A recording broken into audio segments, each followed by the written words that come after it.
Right.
Good morning sir. Ma'am, island palace की ओर से आज आपके स्कूल के अंदर स्टेम रिलेटेड एक्टिविटी हुई है, तो इसके बारे में आप क्या कहना चाह रहे हैं?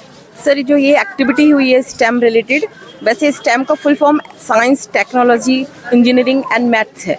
तो जो ये एक्टिविटी है इसके अकॉर्डिंग बच्चे सारे हैं जो भी हैं वो साइंस से रिलेटेड जितनी भी as a practical they can do learn by the practical and they can learn each and every step by the booklet, by the help of the booklet and जब ये STEM जो activities है इससे बच्चों में developing learning जो skill होगा वो डेवलप होगा और बच्चे इजीली उसको लर्न कर पाएंगे। और उस जो बच्चे जैसे कि थ्योरी में बच्चे करते हैं, लिखते हैं और उसको बच्चे भूल जाते हैं, तो प्रैक्टिकल करके बच्चे उसको भूल नहीं सकते हैं। इससे ये बच्चों के लिए हेल्पफुल है ये एक्टिविटी। तो मैम, आज के जो करंट के युग के अंदर तो ये स्टेम एक्टिविटी जरूरी है? हाँ जी, मुझे लगता है कि स्टेम की जो एक्टिविटी है ये ज़रूरी है। थैंक यू मैम फीडबैक देने के लिए। You welcome.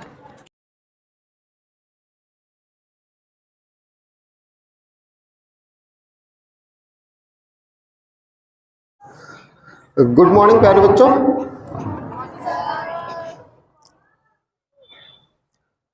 आवाज क्लियर आ रही है? हाँ, yes. I am Mahesh, my team member Ashok sir, CP sir, Rajesh sir, who has come from Department of Science and Technology at Island Palace। आए हैं Island Palace से। कहाँ से? Tell you about STEM education। पहले आपने STEM education का नाम सुना है? स्टेम एजुकेशन नाम सुना है आपने? स्टेम 4 लेटर से बना है, STEM। देखो यहाँ पे दिख रहा है ना ये STEM। इसका मीनिंग मैं बता रहा हूं। S means science, T means technology, E means engineering, M means mathematics. Combination education क्या है? स्टेम है। स्टेम का पता चल गया ना, science, technology, engineering and mathematics का कॉम्बिनेशन एजुकेशन क्या है? स्टेम है। आप सोच रहे हैं ये तो हमें पता चल गया, इसमें होता क्या है? स्टेम में जो आप लोग थ्योरी रीड करते हो उसी का प्रैक्टिकली लर्न क्या है? स्टेम है। थ्योरी का प्रैक्टिकली वर्जन क्या है? स्टेम है। थ्योरी में एंड प्रैक्टिकल में अंतर मैं बता रहा हूं आप लोगों को। अंतर क्या होता है? जैसे एक साइकिल चलाने के रूल्स एक बुक्स में लिखे दे दी जाए आपको और बोला जाए इसको याद कर लो, तो उससे साइकिल चल सकती है? नहीं, उसके लिए आपको प्रैक्टिकल करना पड़ेगा।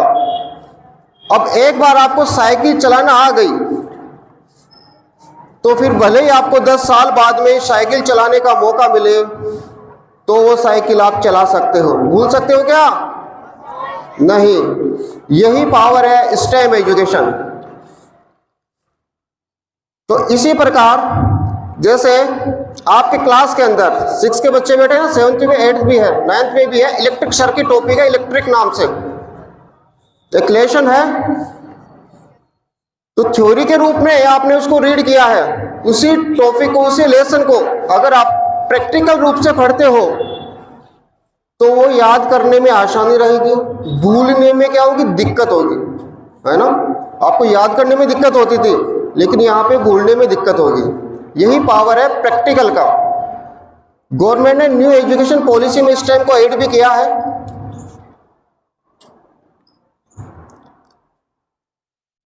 तो इस टाइम का आप लोगों को पता चल गया।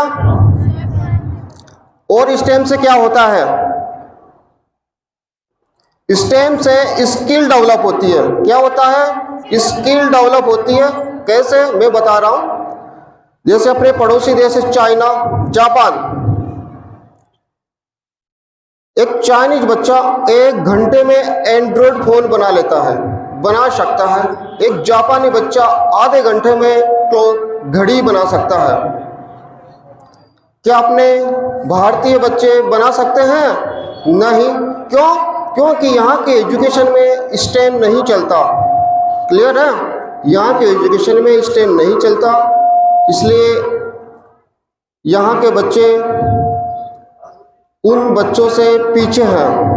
क्लियर है, अगर यहाँ के एजुकेशन में स्टेम चलता है तो अपने बच्चे, हिंदुस्तानी बच्चे उन बच्चों को बीट कर सकते हैं, आगे निकल सकते हैं। तो आप इस टाइम एजुकेशन पावर से पावरफुल बनना चाहते हो, उनसे आगे निकलना चाहते हो,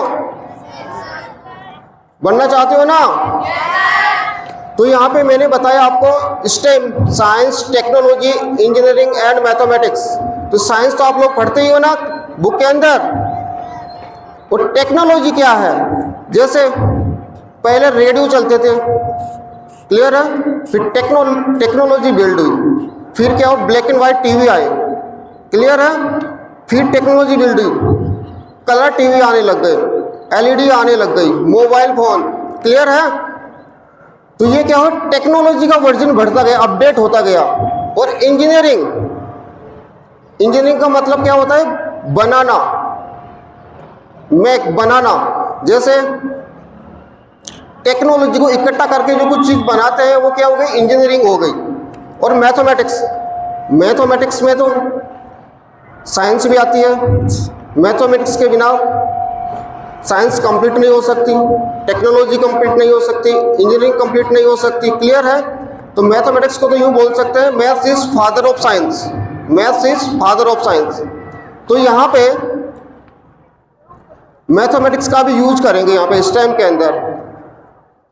तो यहाँ पे आयरन पैलेस ने 2 गेम डिजाइन किए हैं। आयरन पैलेस ने 2 गेम डिजाइन किए हैं, एक तो स्मार्ट सिटी और दूसरा है तक्षक बैटलफील्ड। कौन कौन से गेम डिजाइन किए हैं, स्मार्ट सिटी और दूसरा तक्षक बैटलफील्ड। स्मार्ट सिटी में क्या होगा, जैसे स्मार्ट रोड होगी, स्मार्ट स्कूल होंगे, स्मार्ट गार्डन होंगे। तो स्कूल का एग्जांपल ले लेता हूं मैं, स्मार्ट स्कूल कैसे होगी, जैसे आप लोग स्कूल में एंट्री करोगे तो गेट ऑटोमेटिक ऑन ऑफ होगा, आपकी अटेंडेंस फेस के द्वारा ऑटोमेटिक डिटेक्ट होगी। ये सब कुछ आप अपने हाथों से बनाने वाले हो, करने वाले हो। क्लियर है। फिर स्मार्ट सिटी बिल्ड हुई, फिर इसको डिफेंस के लिए भी कुछ चाहिए, तो उसके लिए मिलिट्री जीप, मिलिट्री ट्रक, ठीक है, ये सब कुछ आप करने वाले हो अपने हाथों से। तो मेरी बात आपको समझ में आ रही है ना? तो इसके लिए तैयार हो? हाँ। तो आज की जो एक्टिविटी होगी, वो आपका रहेगा असेंबल का पार्ट रहेगा। इस टाइम में असेंबल का पार्ट रहेगा। तो आपको एक एक किट दिया जाएगा, मीन्स 5-5 का एक ग्रुप बनाना होगा, सर्किल बनाना होगा, 5-5 का सर्किल। फिर एक आपको किट बॉक्स दिया जाएगा, किट बॉक्स के साथ आपको एक बुकलेट दी जाएगी, उसकी हेल्प से आपको ये असेंबल पूरा करना है। क्लियर है। अब जब तक कि यहाँ से निर्देश नहीं मिल जाए तब तक उस बुक्स को ओपन नहीं करना है। क्लियर है। तो आप लोग एक ग्रुप क्रिएट कर लो 5-5 का, 5-5।